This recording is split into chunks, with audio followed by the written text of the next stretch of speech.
Bakit kaya ganito na lang kalalaki ang mga bunga na ube sa ibang lugar? Yan ay dahil kakaiba rin kasi ang kanilang proseso sa pagtatanim nito.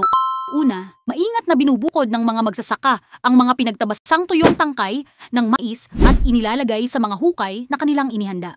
Ang mga itinapong tangkay ng mais na ito ang kanilang ginagamit upang suportahan at protektahan ang paglaki ng mga ubi. Sa paglipas ng panahon, kakapit ang mga ugat ng ubi sa mga siwang ng bungkos ng tangkay ng mais, kaya mas mabilis at malusog silang tutubo hanggang sa maging matataba at malalaki ang bunga. Ang pamamaraang ito ay hindi lamang nagpapataas ng ani at kalidad ng ube, kundi nare-recycle din ang mga natitirang tangkay ng mais, kaya nababawasan ang basura. Sa panahon ng anihan, ang gagawin lang ng mga magsasaka ay hukayin ang mga butas at dahan-dahang kunin ang mga ube mula sa lupa. Sa inyo ka Beds TV, paano ang paraan ng pagtatanim nito? At ano ang tawag sa ube sa probinsya nyo?